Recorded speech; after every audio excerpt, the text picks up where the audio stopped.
Hey, what's going on? It's Bill Burr, and it's time for the Monday morning podcast for Monday. Oh, we starting up the card. June. This is going to be like an old school one. Whoever listened to my podcast way back in the day when I had the flip phone, Billy flip phone, coming through 2007. I used to drive around, or I'd be in an airport making fun of fat people, because why wouldn't you? Why wouldn't you? If I'm paying for part of your fucking medical bills, I ought to be able to make fun of all of your fucking body. No. It's the last Monday. It's the last fucking Monday of the year. And there's something. It's the last Monday of the fucking year, 2024. It's your last opportunity to be like fucking Monday, am I right? In 2024.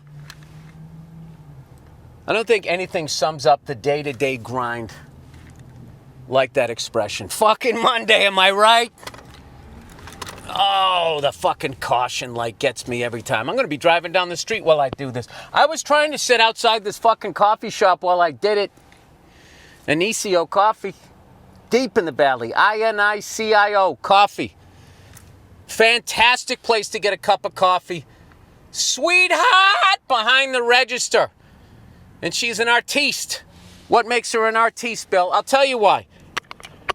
First of all, sorry, put the sunglasses on. She can fucking make an espresso. Espresso. E-S. Not E-X. Listen to that diesel engine there. The espresso. E-S-P-R-E-S-S-O. We know, Bill. It's not an espresso. It's an espresso. It's not etc. It's etc. I still remember my English teacher, Mr. Rice, getting all fucking pissed off, etc.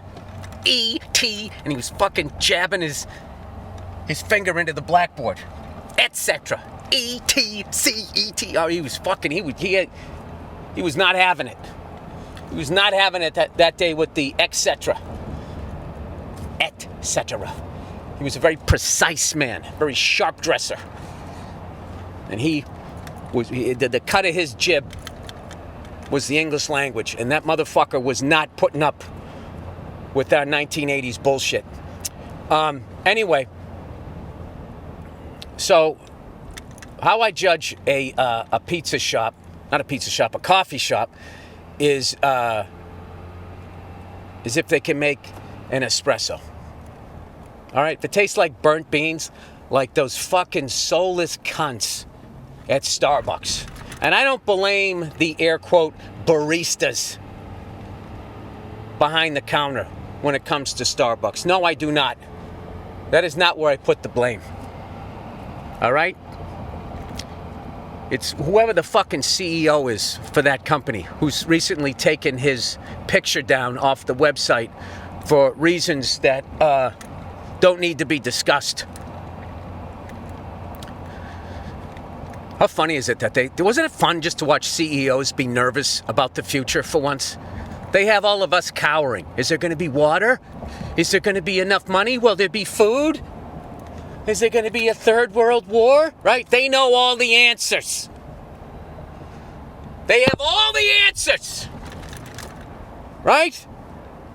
They're not afraid of any of that shit. CEOs are not afraid of what we're heading towards, because they've covered their own asses. So all of these disasters that are coming, to them are not disasters. You know what they are? They're opportunities. That's how fucking super rich cunts view things. Everyone from those four dickheads that are on, what is that stupid show everybody watches? Shark Tank. Jesus Christ. You want to talk about Stockholm Syndrome? The fact that regular people watch the Shark Tank and they have respect for those four people on there. What are they showing you? All they're showing you is how they take control of your idea and they make the money and you're not going to make any. And for some reason, we're all so beaten down that we're envious of that. And you aspire to do that? You want to be in that position someday? Someday, I'll fucking make all the money off of somebody else's work. And I'll tell them that they'll make money too before I fuck them in the ass. Yeah, and then I too will be a shark in that tank. Also, what about the owner of the Dallas Mavericks? Isn't he kind of a one-hit wonder? I don't know what he did, but he made some money. He hooked up his employees. He's sort of the asterisk on that show. You know what I mean? He's sort of the lunch pail Larry on that show, I feel. You know what I mean? You know what I like about him that's I feel keeps him in bounds is he seems to also like other people I know, like myself, basically. I think he has a need to be liked. You know what I mean? Like when he bought the Dallas Mavericks, he didn't go in there and look at the players like I owned these guys. He was like, I want these guys to be comfortable. I want the locker room to be nice. All of this stuff, nice weight room. We're going to fly nice. You know? That comes from a place of empathy and also with, a crushing need to be liked. I don't know. I'm probably superimposing my own fucking shortcomings onto him. Anyway, I'll give that guy a pass. All right? But the rest of them, Baldy, I don't know. I guess they're not that bad of people. I'm sort of judging all the CEOs. I kind of like the blonde chick. Black dude's all right. All right, I just went through the whole fucking show. Whatever. The Shark Tank. I just hate the fucking name of that. We're fucking sharks. You know what I mean? Like they're getting into this, and the octagon. Well, actually, it's the business octagon. You're leveraging people. Okay? You're good with money. You make a little bit of money, and you apply pressure. You don't do it physically. Okay? So stop acting like you're wearing a leather jacket. Are you going to fucking get over, you dumb cunt? You fucking gliding into my lane there. I love when you beep at somebody, and then you pull up right next to them at the light. You know? And it's like, are they going to look at me? Are they not going to look at me? You know what I do? I just keep doing my podcast. And I gesticulate. And I move my fucking head around like I'm having a good time. Okay? But I don't look at them, so I don't escalate it.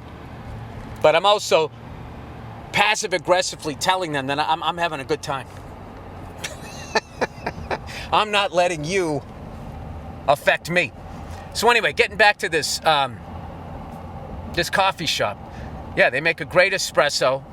So then, whenever I try a new place that's supposed to be good. Okay? If I go to a shithole in a jam, I just get an iced coffee. Okay? You can get a goddamn, a fucking orangutan to make you a fucking, an iced coffee that tastes good. All right? Come on, that's like, you're a bartender, you're making a Jack and Coke. The fuck is that? Who can't do that? Make an old fashioned. Oh, fuck, I have to know what the ingredients are. I hate when a drink is called the ingredients. Let me get a Jack and Coke.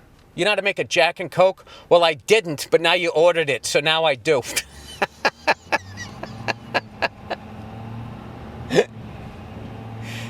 Drinks are the only things that are like that, right? Can you make me some cornflakes and milk? You don't say that. You say, can you make me a bowl of cereal? Which as an adult, that's an easy thing to do. But when you're younger, you're like, wait a minute.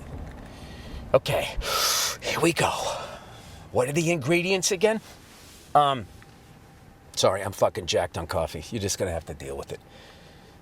You don't have to, no, you don't have to deal with it. You're in control. You can shut this fucking thing off. Yeah, so I judge a place. If they can make an espresso, then I move on to the other things, right? And that's the thing. And when I was talking to this woman, she was telling me it was so good. I asked her what kind of beans to use, and she goes, well, if I'm making espresso, I use these beans. If I'm making a latte, I use these other ones. And I was like, or a cappuccino. I was like, well, why is that?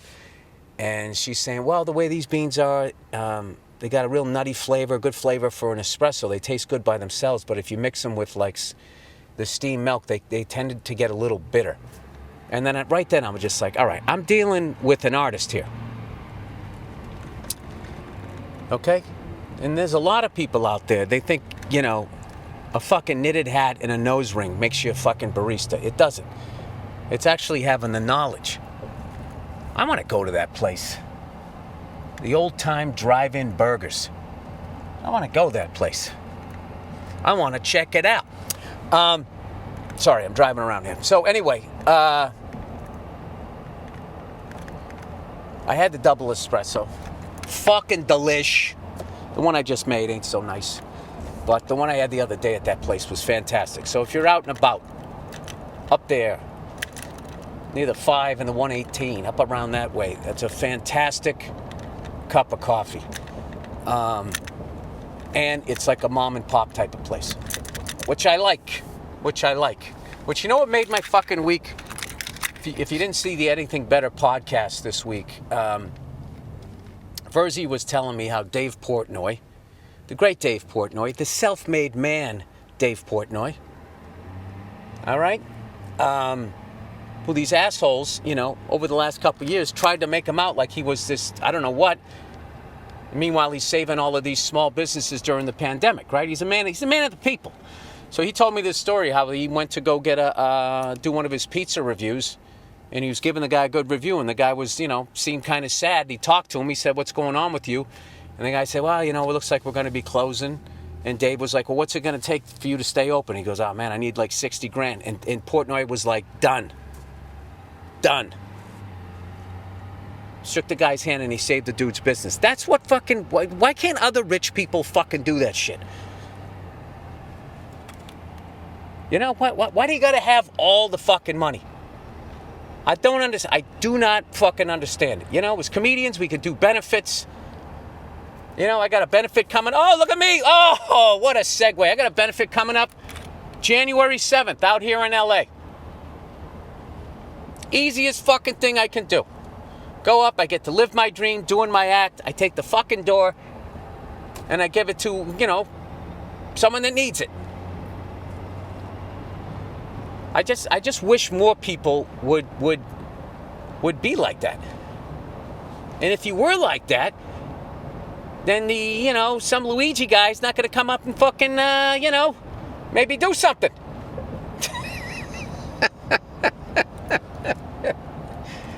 You know, we over here at All Things Comedy, we did a couple of good ones this year. Am I going to pat myself on the back? Did I bring up Dave Portnoy just to talk about myself? I can't fucking do that. Man of the people. Good man. Good fucking man. So anyway, and if you show up to one of these benefits that comedians do for people and you buy the ticket, you're a good person. You're helping out in your own way. Right? I think that's what I want to do on this next tour is I want to somehow get the message out there to kind of like, you know, with these news networks trying to separate us, we'd be like, hey, you know, we can all fucking help each other out and think different things. We can be on different sides politically. We can accept that, you know, and be all right. All right, I'm off my fucking Billy Tree Stump. I had a fucking manly day, all right? For a fucking bald ginger, I had a pretty manly day. I flew a helicopter. I rode 2 different motorcycles. I'm driving my truck, you know? And despite all that, I would still probably lose a fist fight to 90% of the population. But I look good. Oh, Billy, toys. Oh, Billy's got some toys. He's got some fucking toys. Yes, he does. Oh, Billy, you got some toys, huh? You got a motorcycle? You know, you got a fucking truck? You like flying helicopters? Is it filling up the void? I would say that in the moment it does. In the moment, it fills up the fucking void. It makes you feel good. Whenever I do any of those things, whenever I drive my old truck, shift on the column, I just break into a grin. And once I get it's a little 3 on the tree. All right? In the 3rd grade, and I always go, woo! And I can tell you this, I have never done that with an electric car. I have never done that. But I have, however, stomped on the fucking, you don't call it the throttle, whatever, the long thing, whatever, the fucking battery thing there. The battery talker thing at your foot. What do you call that at this point? I guess it is. It's an accelerator, right? And when I've done that in an electric car, I've definitely gone, Jesus Christ!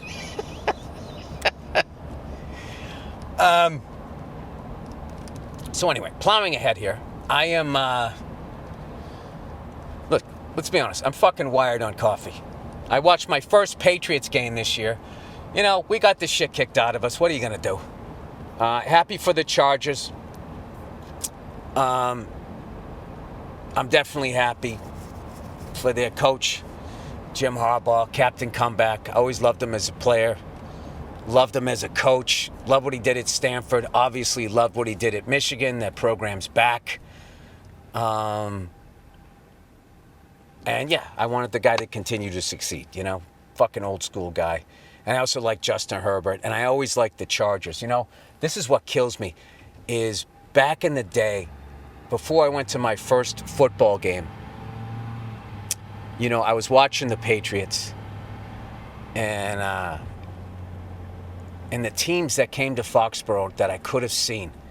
You know, I didn't start going till 81 was the first year. I saw that, you know, if you guys are watching ESPN, the Jets, the Sack Exchange, I saw that team with Gastineau. They weren't called the Sack Exchange yet. I saw them in 81. I don't know how many of them were there. I mean, I think by 82, 83, like that was in full swing. But Joe Klecko, Mark Gastineau, Abdul Salam, and Marty Lyons. Freeman McNeil. Who else was on that team? Richard Todd. Wesley Walker. Was Johnny Lamb Jones on that team? Or he was somewhere in the NFL. That's when Don Criqui used to do the games all the time, at least on the New England feed, right? So anyway, I saw this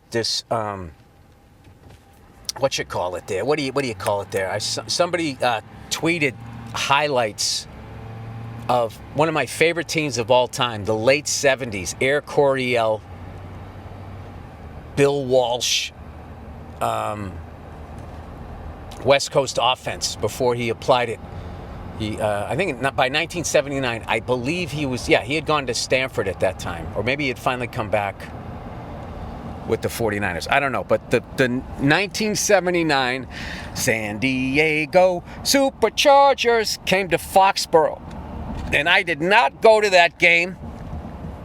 I was only 11 years old. I didn't have the money to go or the means to get there. I guess I could have taken the train out that way, but it kills me that was going on, and I could have gone out there and seen Dan Fouts, Kellen Winslow, John Jefferson.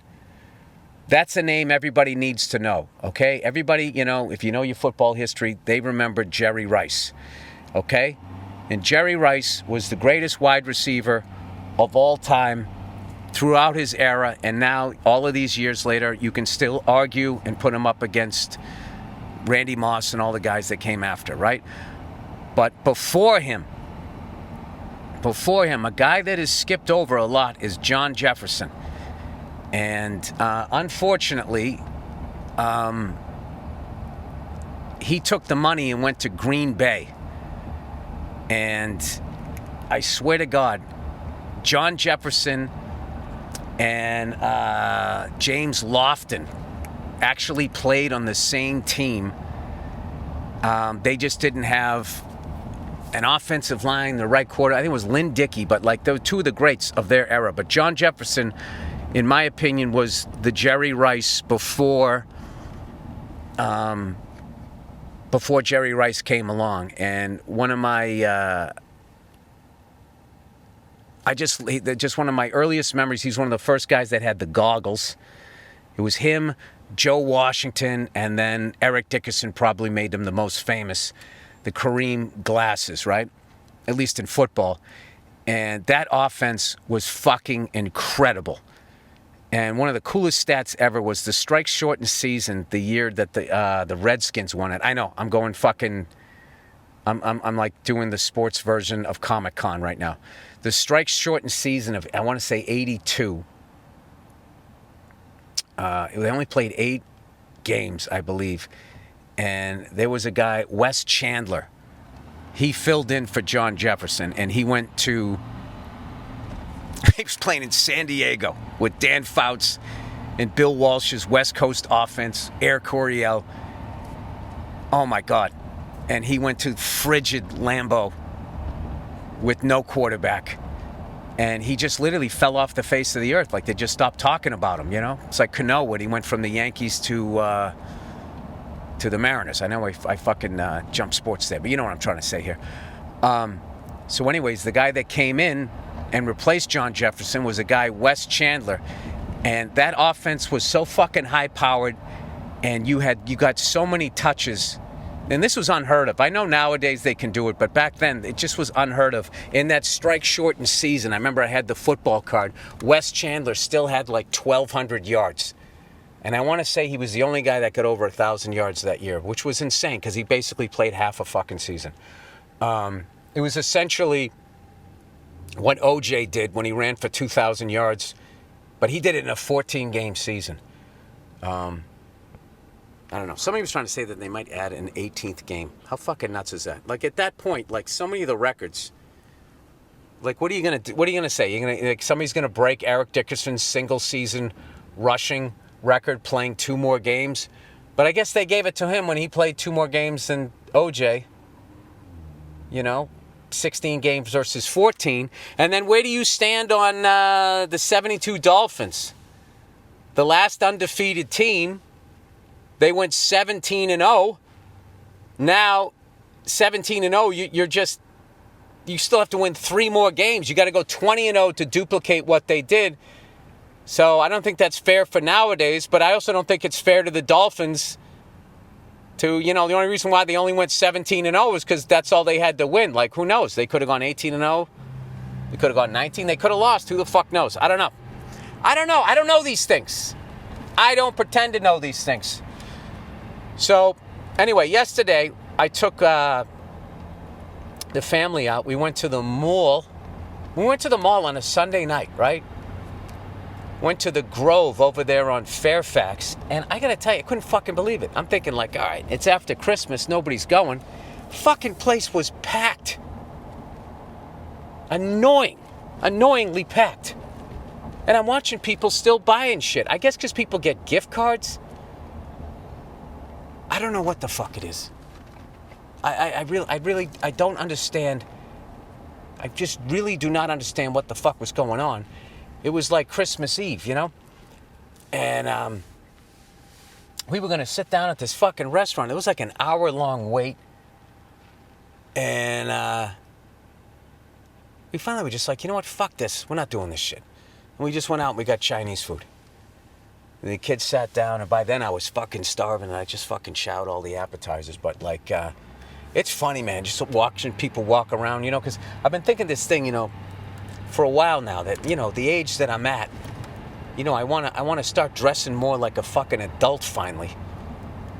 You know, and I saw a guy like my age, and I know he caught me staring at him. But, you know, I wasn't, like, staring at him in a bad way. I was seeing myself in him. And this guy was just sort of stuck in time with his fashion. It was kind of fucking hilarious. I don't think he was as old as me. It's hard to tell because a lot of people, you know, they just sort of let the body go, right? This guy was like, it's funny. You ever see these guys? It's like, wait a minute. Did your wife have 4 kids or did you? Like, what is going on, right? What's going on, right? So he had this fucking giant belly. Looked like an old school MLB umpire. So he's got this big fucking belly. And then he's wearing those stupid shorts. Remember those shorts from the 90s that almost went down to your ankles, but the way they cut them, they were still recognized as shorts rather than just sort of oversized Michael Jackson pants? Yeah, so he's got these fucking things. He's got these big pants, see? He's got these pants, see? And then he's got like an oversized sweatshirt. And then he's got like this fucking baseball hat on. The straight bill, but like, you know, when the West Coast thing where they bend him up. Still wearing the hat that way. Stupid fucking 90s tattoos and shit. And I'm just looking at the guy. And I'm like, look at that guy. That guy, he's a father. He has teenage.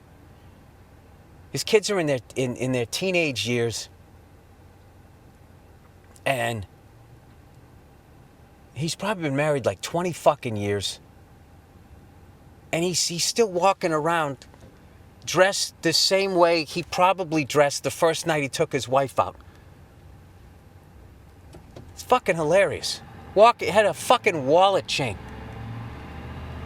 His fucking wallet, the goddamn shorts were so fucking like baggy, like his wallet's behind his knee. It's probably the only exercise he gets is taking that wallet in and out. And I'm just looking at this shit being like, that's a dad. Right? We got to do better. And I'm part of the fucking problem. I'm still wearing jeans and sweatshirts, right? I dress like Malcolm Young on a cold day. So, I actually ran into this guy. I was smoking a cigar. I only got one more day of smoking. Today and tomorrow I can smoke, and then I got to do another 100 days. I love that my daughter makes me do that. So I got to go another 100 days. That's just the deal we have. So like then when I smoke for like a month, as many as I want, and she doesn't give me shit, and then I go another 100 days, and we get along great. So I don't get the dirty fucking looks. Anyway, what am I trying to say here? Yeah, so I ran into this guy. He had just cool cigar smoking guy. He's got a nice suit, and tie, and all of that shit. I start talking to him. Turns out he's in Haberdasher. I was like, you know what? I might buy a couple of fucking suits. Remember how dads used to dress casual, where they still had like a fucking sport coat on? I mean, they used to fucking wear a suit to a baseball game. I mean, I think that's overdoing it. Especially with the global warming there. Anyway, so that's kind of what I got going on here. I think I've talked enough where I can do the questions, but I can't do them when I'm driving. You know? No distracted driving. So I'm going to fucking shut this off for 2 seconds. And I'm going to be at my destination, hopefully. And then I'm going to, I'm going to fucking answer some questions here. All right, hang on a second. All right, and with the magic of the edit button, I am back. And I'm ready to do some goddamn reads. All right, first one up. Oh, look who it is. Oh, my God, this is such a manly advertisement. Harley-Davidson, everybody. Thank you to our sponsor, Harley-Davidson, the king of them all. The Cadillac of motorcycles, in my opinion and a lot of other people's opinions. I have the new Road Glide CVO ST. I got it in black. It's got the old school Harley-Davidson, like how they used to paint them, the gas tanks in the early 70s.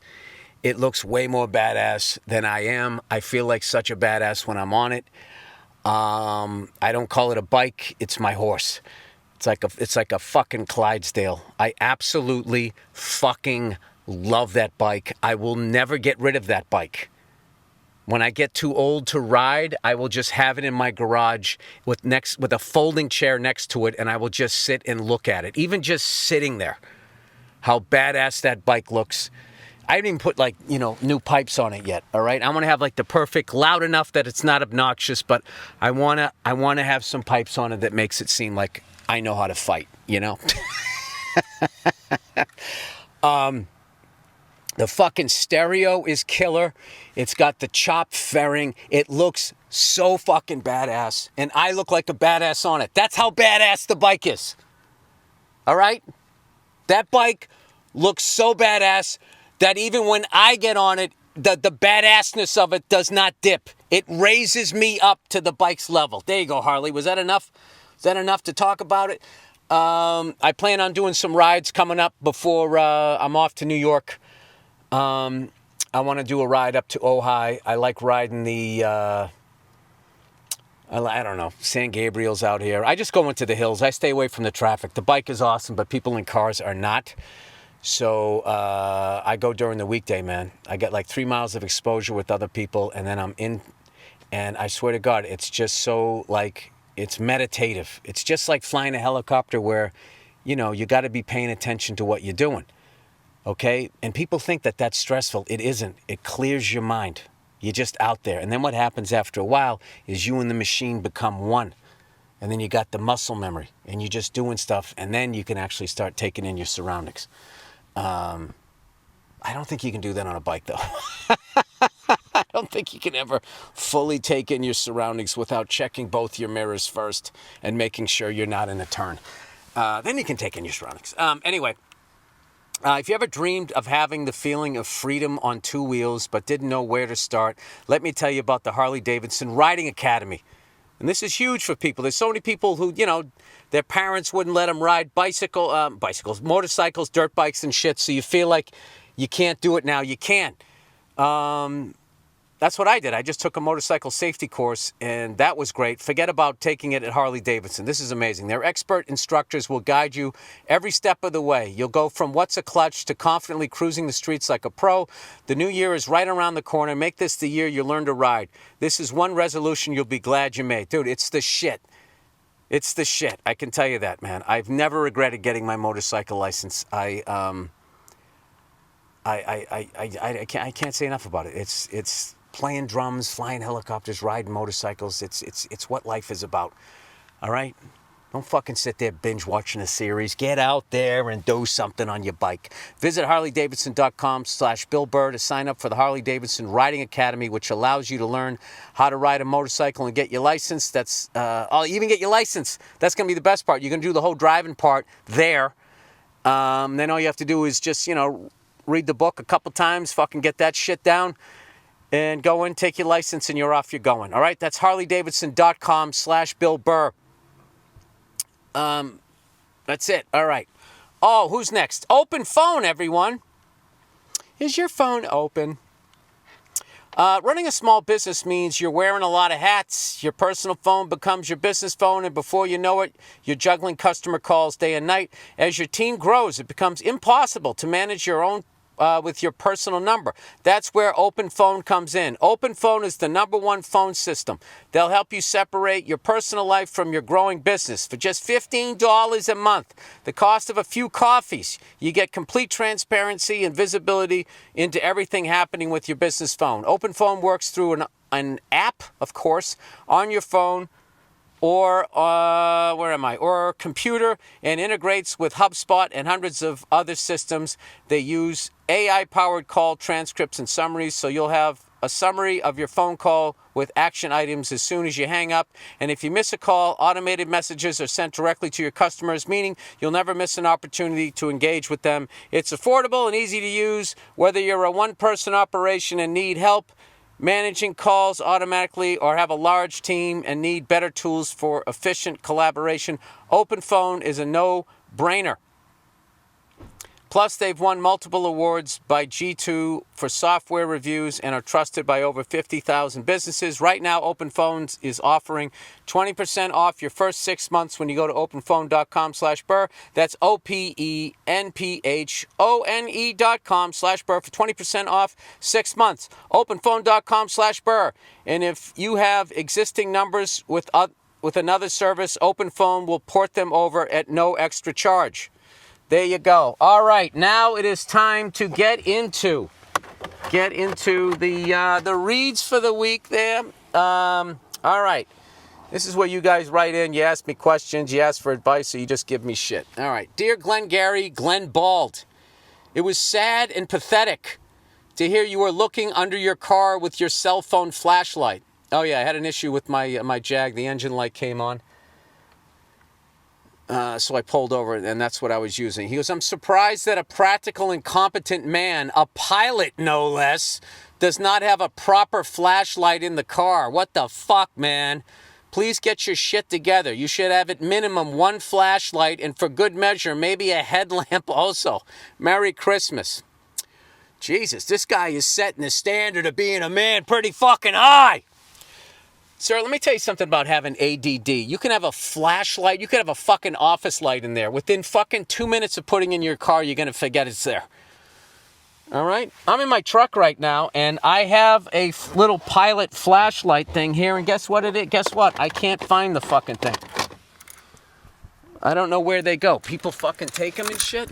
You know what I mean? But, I also live in Los Angeles. If I lived out in the middle of fucking nowhere, you know what I mean? What am I going to do? I'm going to go under the car and then what? Start fixing the fucking thing? The iPhone flashlight is pretty fucking handy. You know what I mean? Should I also have a camera with a telephoto lens and not just use the camera on my fucking cell phone? It fucking works. It's fine. It's fine. I also have AAA, and I live in a metropolis. I don't live in the middle of nowhere, but I get it. I know what you're saying. I'll put it this way. Back in the day when I was young, I'm not a kid anymore, when I had a piece of shit for a fucking truck, I had a NASCAR-level jack behind the little bench seat. I also had a piece of pipe, in case anybody was going to fucking try to kill me. Or I had guns weren't fucking legal in Massachusetts. You couldn't get your license to fucking travel with it, I don't think, back then. And also, I'm a fucking idiot. I'm not getting a gun. You can't be a fucking idiot and get a gun, although that doesn't stop a lot of people. But I also used that pipe. I had it for, leverage so I could get the lug nuts off. Okay, and I had a flashlight. I had the cop flashlight. I had all of these things, sir. All right, but now I am super fucking busy, and I have a flashlight on my fucking phone, and I don't know. I had one of those little ones, one of those little things. It was right here. I don't know where the fuck it went. But I can tell you, guess what? It worked fine, and I was able to ascertain that there was no fluid coming out. So I was within a mile of my house. I fucking drove home. I called the garage the next day. I watched the temperature the whole way over. I mean, I did what I could and it got fixed. And guess what? Turned out it was a faulty oxygen sensor, whatever the fuck that means. But I know what you're saying. I should have one in here, but I don't. I have one in my helicopter. Does that make you feel good? When I am flying, I have one. But I know what you're saying. I should have that. I should have a better fucking jack. I should have a lot of things, sir. So you gave me the shit I deserved. All right. Your next special. Hey, Billy Benefits. The platform your next special is coming up on is only available in the U.S. As one of many loyal fans from outside the States, I'm curious if I'll be able to watch it elsewhere. Yeah, eventually it'll play for 1 month on Hulu, and then they're going to open it up nationally, or I get the rights to do it. I forget. My lawyers handled that. If I happen upon it in a pirated forum, should I watch it, or should I hunt down the motherfucker who's taking bread off your table? Well, I already got paid for it, but you'd be taking it off of Hulu. So I wouldn't try to fuck Hulu right now, because Hulu's great for our business, because we need Coke and Pepsi, not just Coke, if you know what I mean. These are the things that keep me up at night. Love you and your family. It'll be available internationally after a month. I believe it will. I'll check with them again. And I appreciate the fact that you don't want to watch it pirated, but I'm very excited for people to see this special. This might be my best one. That's my opinion. I had the most fun I've had doing it. And Ben Tischler, who helped me direct Old Dads and co-wrote Old Dads, and now has completed the next script with me. He's the one who directed it, and he did an absolutely amazing job. So I will keep you guys posted. I'll actually, when people get back from the break, I'll get you some information on where you can watch it internationally. But I'm assuming that they're gonna. Well, wait a minute. Why would they give a fuck if you can't get Hulu over there where you're at? They probably have an international option in your country, I'm assuming. I don't know, but I wouldn't worry about it. You'll definitely be able to see it. All right, being honest about Santa. Backfire. Oh, boy. To give a little background on this, I was telling them how I hate the fucking lie of Santa Claus. I hate the whole pressure to do that, and now they've moved it on to like Elf on a Shelf, which kind of freaked the kids out because they're sort of alive at night, but they're not during the day, and they're just sort of sitting there. It's very Chucky, in my opinion. My daughter actually didn't want them to come this year. Then she was like, maybe I do. So we just said, fuck it. And then she was like, how come they didn't show up? And we said, because Santa said they were sick. I mean, the lies, the tangled web you weave. Being honest about Santa backfire. So this person, I guess, was honest. Dear Billy Bloodnut, I'm sorry for being one of those parents giving out advice, but I fucked up one year and I still feel bad about it. My daughter would ask me questions about everything, and kids are so smart these days, you just can't bullshit them like our parents did. So when my daughters came to me all serious, asking me confidently, Santa's not real, is he? misreading the situation and thinking I'm having a real moment and with my beautiful daughter, I confirmed she was right. Oh no. Looking up at me with her big eyes fixed on mine, I saw the moment her heart broke. And she replied, "What?" Of course, I immediately tried to make out like I was joking. Oh my God. But it was out there. If you can imagine how much of a piece of shit I felt like. Then her mother, with good reason, tore the shreds off of me. I was bluffed by my 7-year-old. What a fucking moron. Well, I mean, she's 7. My daughter already knows there's no tooth fairy. The Easter Bunny's next. They go with the most ridiculous lie, which is really a toss-up when it comes to the tooth fairy and the fucking, the rabbit, you know? Anyway, my highly intelligent / cool as fuck daughter is now in her 20s, covered in tattoos and piercings. I think I did that shit. Oh, God. Seriously. Thanks for giving us a good laugh each week for all of these years, and you deserve all your success and happiness coming your way. What a nice person. Thank you. Yeah, I don't think that made her do that shit. Piercing and tattoos. I mean, that's like just getting a fucking shirt nowadays with these goddamn kids. All right, what else do we got here? What else have we got? What else we got? Are old people too soft? How's it going, Billy? Bonobo balls? Bonobo balls? I don't know what that means. Greeting from Switzerland. All right, I'll have to look up bonobo. As someone who's a bit younger than you, most people are these days, wanted to ask you about something that gets on my nerves regularly. Old people. I understand that with all the modern technology and the digital stuff nowadays, it's hard to keep up. But recently, my aunt was freaking out about the TV because she didn't know how to switch channels. I know for a fact that you old folk have had TVs and remotes before I was even born, and I feel like all the bitching and moaning about modern technology is getting out of hand. Oh, do you? You think it's getting out of hand? You don't think technology is getting out of hand? With all this AI stuff that's clearly going to replace us. They're just going to have robots doing all the work, and then we won't have money to buy what they're making. So then what do you do? And people are like, oh, they're going to give us a stipend? They're going to pay us to do nothing. To just sit at home, bored out of our minds, buying shit?